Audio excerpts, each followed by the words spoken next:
మోడీ చదువు గురించి చాలా రకరకాలైనటువంటి సెటైర్లు, స్టోరీలు ఇవన్నీ రాసుకొచ్చారు. తను డిగ్రీ చేశాడన్నట్టు యూనివర్సిటీ ధృవీకరించినా సరే అది ఫేక్ సర్టిఫికేట్ అంటూ కేజ్రీవాల్ లాంటి వాళ్ళు హడావిడి చేసినటువంటి మాట వాస్తవం. తను ప్రైవేట్గా చదివాడు అన్నటువంటి విషయం మోడీ కూడా చెప్పిన దాన్ని అతను చదువే లేదు, చదువు లేనోడు అంటూ ఇప్పటికీ ట్రోల్ చేస్తుంటారు. బట్ ఆ నరేంద్ర మోడీని చదువుకుంటున్నటువంటి వాళ్ళు స్వచ్ఛందంగా ఇప్పుడు తనేదో ఒక ఉపన్యాసం ఇచ్చి సచ్చినట్టు వినాలి అని చెప్పడం వేరు.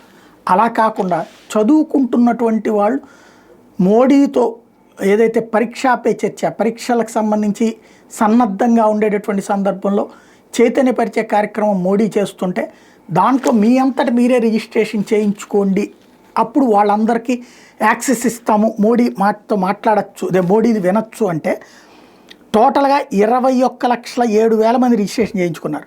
ఏపీ విద్యా పరిశోధన శిక్షణ సంస్థ సంచాలకులు ఎం వెంకటకృష్ణారెడ్డి విషయం తెలిపారు. అంటే ఆంధ్రాలో కూడా 6 నుండి 12వ తరగతి చదివే విద్యార్థులు ఏకంగా 21 లక్షల మంది రిజిస్టర్ చేయించుకున్నారంటే ఆంధ్రాలో కూడా మోడీకి ఆదరణ బాగా పెరుగుతోందన్న విషయం అర్థమవుతోంది.